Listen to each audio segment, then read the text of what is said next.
royal wedding is supposed to be a symbol of hope, a union of powerful families, a promise of peace, a day of celebration for an entire kingdom.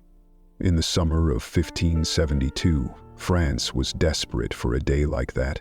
A nation torn apart by decades of vicious religious warfare was about to see a marriage designed to heal its deepest wounds.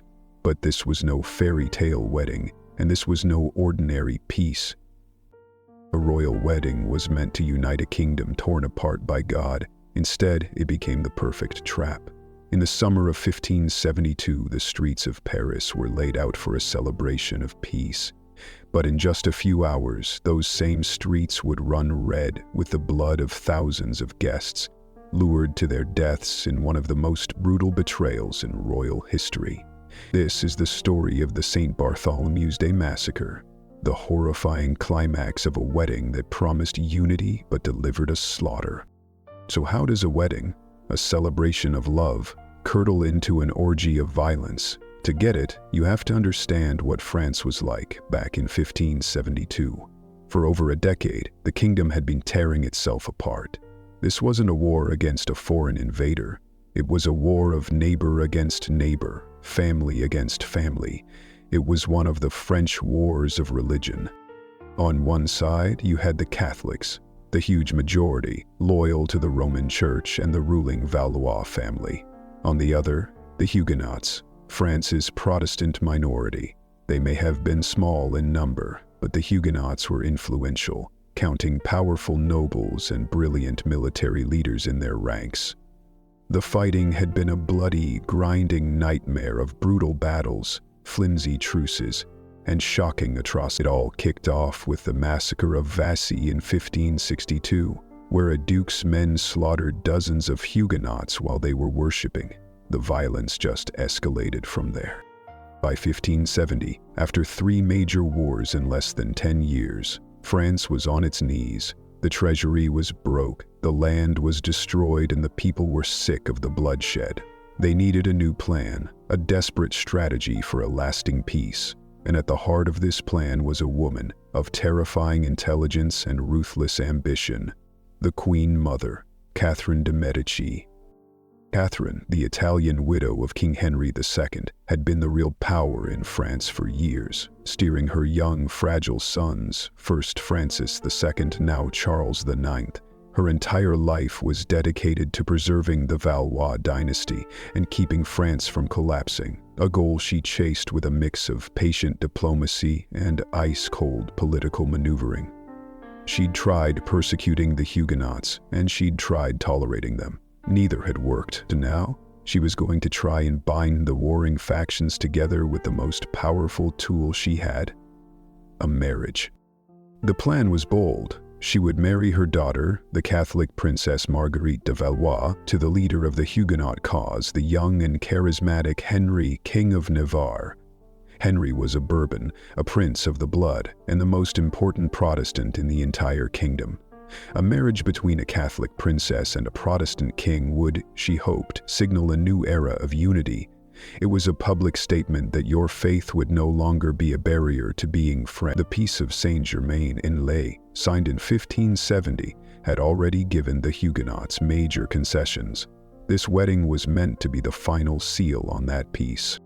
The people at the center of this drama couldn't have been more different. First, there was the bride, Marguerite de Valois. Known to history as Queen Margot, she was smart, cultured, and a deeply devout Catholic, and by all accounts, she was not thrilled about being a pawn in her mother's game and marrying a heretic. Then, the groom, Henry of Navarre. Raised Protestant by his powerhouse mother, Jeanne d'Albret, Henry was a born leader, charming, practical, and a survivor. He knew the marriage was politically necessary, even if it meant marrying a Catholic in the heart of enemy territory. And watching over it all was the puppet king, Charles IX. At 22 and always sick, Charles was completely under his mother's thumb. But he was also forming a surprising, powerful friendship with the one man who should have been his enemy, the great Huguenot admiral Gaspard de Coligny. Admiral Coligny was the true elder statesman of the Huguenot cause. He was a veteran commander and a man of deep faith, and he had become a trusted advisor to the young king. But Coligny's growing influence was making Catherine de Medici very nervous. He was convincing King Charles to pivot France's foreign policy, to turn its aggression away from itself and towards a common enemy, Catholic Spain. This was a dangerous gamble that threatened to wreck Catherine's carefully built peace and drag France into a massive war she couldn't afford. But for the moment, the wedding was on. Despite all the hatred simmering just below the surface, the plans went ahead. In August 1572, the great Huguenot nobles, trusting the king's promise of protection, started pouring into Paris. The city itself was a powder keg. Paris was fiercely Catholic, its people whipped into an anti-Protestant rage by decades of hateful sermons. Now, thousands of their sworn enemies were swaggering through their streets for a wedding they considered a sin. The royals' lavish parties also felt like a slap in the face to ordinary people, suffering from bad harvests and high taxes. The wedding itself, on August 18, 1572, was a perfect picture of this broken unity. Because Henry was a Protestant, he couldn't go inside Notre Dame Cathedral for the Catholic Mass, so they exchanged vows on a special platform built outside the doors. Afterwards, while Marguerite and the royals went inside for the service, her new husband and his Huguenot followers just waited awkwardly in the courtyard. It was a union, but a divided one from the very first second. For a few days, though, a tense peace held. The parties went on, the rival nobles mingled, and it looked like Catherine's gamble might actually work. But underneath it all, the old hatreds were just waiting for a spark. The days after the wedding were thick with tension. The Huguenot nobles, with Admiral Coligny at their head, stayed in Paris to hash out the final details of the peace treaty. Having so many high-profile Protestants in the heart of Catholic Paris was a new and deeply unsettling thing for a lot of people. Every look in the halls of the Louvre, every argument in the King's Council was coated in years of distrust.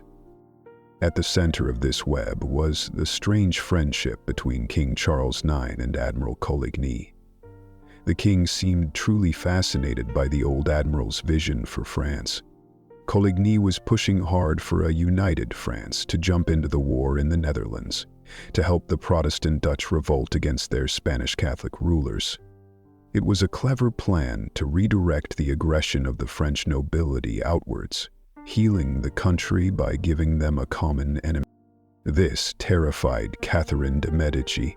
A war with the Spanish Empire was a risk she refused to take. Even worse, she could feel her influence over her own son slipping away, being replaced by this magnetic Huguenot leader. For a woman who had spent her life steering the country, this loss of control was unacceptable, and she wasn't alone. The powerful Guise family, leaders of the hardline Catholic faction, hated Coligny with a passion. They blamed him for the assassination of the former Duke of Guise years earlier, and had been craving revenge ever since. Seeing the admiral become the king's new favorite was more than they could stand. It was a high-stakes chess match. Coligny was pushing for war. Catherine and the Guises were desperate to stop him. The Huguenots felt secure. The Catholics of Paris felt like their city had been invaded. The air was electric. The trap was set. Even if no one had planned it that way, all it needed was a trigger. That trigger was pulled on the morning of August 22nd, just 4 days after the wedding. As Admiral Coligny was walking back to his rooms from the Louvre, an assassin's shot exploded from an upstairs window. The bullet ripped through his arm and lodged in his hand. He was badly hurt, but alive. The would-be killer, a man named Mauriver with known ties to the Guise family, vanished in the chaos. The news of the attack ripped through Paris, and the fragile peace shattered. The Huguenots were furious. This was a direct violation of the king's solemn promise of safety. They stormed to Coligny's bedside, demanding justice and openly blaming the Duke of Guise and the Queen Mother. Some of the hotter heads made threats, vowing to raise an army and restart the civil war if the king didn't act. King Charles IX seemed genuinely horrified. He, along with Catherine, visited the wounded admiral. The king wept, promising a full investigation. "My father," he told Coligny, "the hurt is yours, but the outrage is mine." He swore the men responsible would be punished.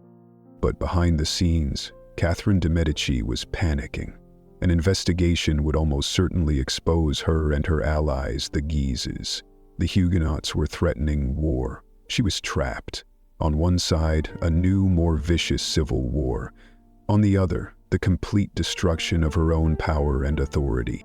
Facing disaster, Catherine and her inner circle, including the king's brother and the Guises, chose a third, far more terrifying option. If the attempted murder of one man had failed and only made things worse, the solution wasn't to back down.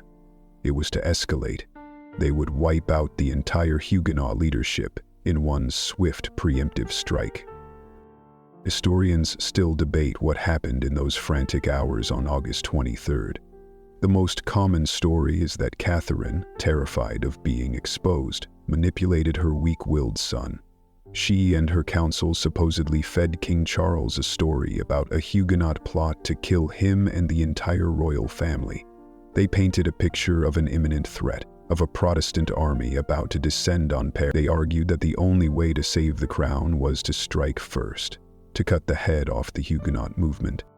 For hours, the young king refused, but worn down by his mother and his advisors, exhausted and terrified, he finally snapped.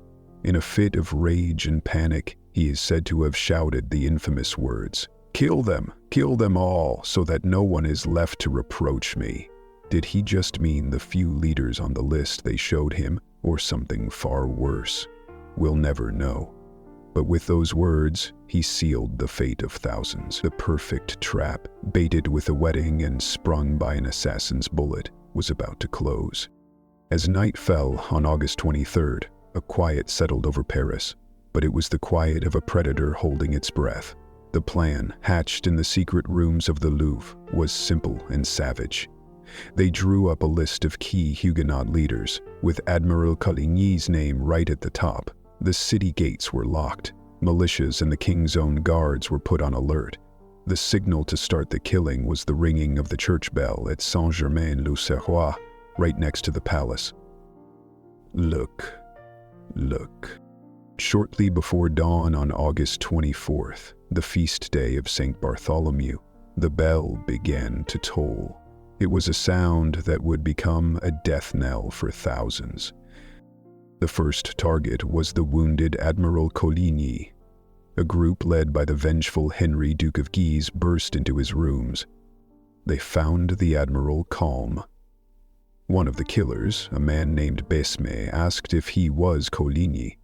The admiral simply replied, "I am he. You should respect my gray hairs, young man, but you will not shorten my life."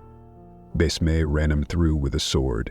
The others joined in, hacking his body before throwing it out the window to the courtyard below. The Duke of Guise was waiting. He reportedly kicked the corpse and announced that the king's command had been carried out. The murder of Coligny was just the beginning. From there, it became a complete butchery. Kill squads swept through the Louvre itself, slaughtering the Huguenot nobles who were staying there as the king's guests. They were dragged from their beds and cut down in the palace hallways. The bridegroom himself, Henry of Navarre, and another prince were spared, only after being forced to convert to Catholicism at sword point. But the violence couldn't be contained to a neat list of political targets. The ringing bell, the sight of the Duke of Guise galloping through the streets, the shouts of, "Kill the Huguenots!" It unleashed something monstrous in the people of Paris. Catholic mobs, their hatred whipped up by years of furious sermons, joined the slaughter. What started as a political execution spiraled into a city-wide pogrom. Ordinary Parisians, some wearing white crosses on their hats to identify themselves, started hunting their Huguenot neighbors. Doors were smashed in, men, women, and children were murdered in their homes. Anyone who ran into the street was met by an armed gang. They were shot, stabbed, or clubbed to death. The famous philosopher Peter Ramus was found in his study, killed, and his body dumped in the river. Protestant shops were looted, the violence a perfect excuse to settle old grudges and steal. The scenes described by eyewitnesses are the stuff of nightmares. One survivor wrote of soldiers and citizens going from house to house, cruelly massacring those they encountered. Without regard to sex or age, he saw carts piled high with bodies being emptied into the Seine. The river, they said, ran red with blood, so choked with corpses that for weeks no one would eat its fish. Pregnant women were murdered, their unborn children torn from their womb. This wasn't just killing. It was a frenzied, ritualistic attempt to cleanse the city of heresy with blood. The massacre raged for 3 days in Paris. The king issued an order to stop it, but the mob was out of control. It was a storm of collective madness. When the killing in Paris finally slowed, it was mostly because there were few Huguenots left to find. At least 3,000 to 4,000 had been murdered in the capital alone. And the horror didn't stop at the city gates.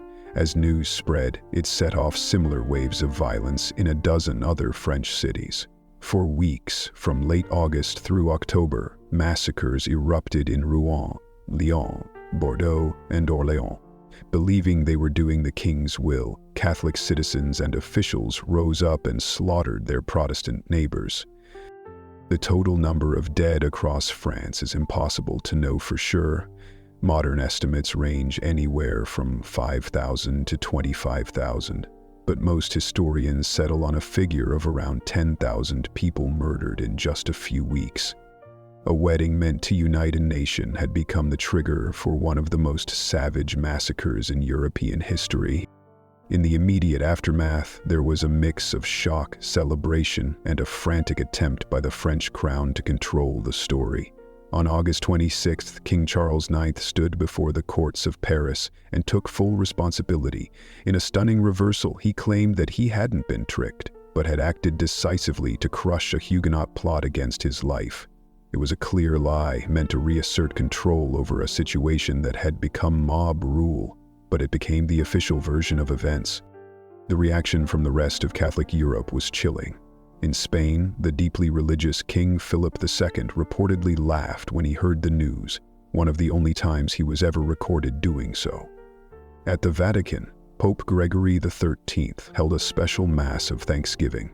He even ordered a medal to be struck to commemorate the event, with his own face on one side and an angel killing a heretic on the other. To them, this wasn't a crime. It was a holy victory. But for Protestant countries, the news was an absolute horror. In England, Queen Elizabeth I's court went into official mourning. Her spymaster, Francis Walsingham, was actually in Paris during the massacre, and the experience hardened his anti-Catholic views for the rest of his life. The event became a cornerstone of Protestant propaganda, a terrifying example of Catholic treachery that would be told for generations. Inside France, the massacre was a catastrophe. It completely failed to end the religious wars. Catherine's hope of crippling the Huguenot movement by killing its leaders backfired spectacularly. Many leaders were dead, but the slaughter radicalized the survivors. Now they knew this was a fight for their very survival. The idea of loyalty to a king who would murder his own people was gone. The conflict became even more desperate and brutal, and the Fourth War of Religion erupted almost immediately. The Huguenot movement was undeniably hurt. Thousands were dead. Thousands more terrified converted back to Catholicism to save their own skins. Others fled France entirely, starting an exodus of skilled and talented people that would hurt the country for years. But those who stayed were tougher than ever. The wars would drag on for another 25 years. And what about the key players? Catherine de Medici spent the rest of her life trying to hold her family's dynasty together, but her name was forever stained with blood. King Charles IX, haunted by what he'd unleashed, died less than 2 years later, his health shattered and his mind tormented by nightmares. But in the single greatest irony of this entire story, The man whose wedding started it all would be the one to finally heal the nation. Henry of Navarre, the Protestant groom who saved his own life by pretending to convert, eventually escaped the French court. He switched back to Protestantism and took back his role as leader of the Huguenots. Through a series of assassinations and freak accidents, the Valois family line died out. In 1589, Henry of Navarre was the legitimate heir to the French throne. To unite his still broken country, he made one last, practical decision. Famously saying that Paris is well worth a mass, he converted to Catholicism for good, the one act that would make him acceptable to most of his people. As King Henry IV of France, he became one of the nation's most loved and effective kings, and in 1598, he finally did what Catherine's bloody wedding could not. He issued the Edict of Nantes. This groundbreaking law granted real rights and religious freedom to the Huguenots. It officially ended the French wars of religion, not by killing, but by acceptance. The man at the center of the bloodiest royal wedding in history had finally brought peace to France. The St. Bartholomew's Day massacre leaves a scar on history. It's a brutal reminder of how easily politics and religious fury can mix to create something truly evil. A wedding, a symbol of a new beginning, was twisted into a weapon of mass murder. It shows that peace can never be built on persecution, and that real unity can't be forged in the fires of hate. The blood that flowed through the streets of Paris in 1572 left a stain on the soul of a nation, a warning for all time about the terrible price of intolerance. If this piece of history grabbed you, please consider subscribing and liking the video. It helps us keep telling these stories. And let us know in the comments, what other dark chapter of history do you think needs a closer look? Thanks for watching.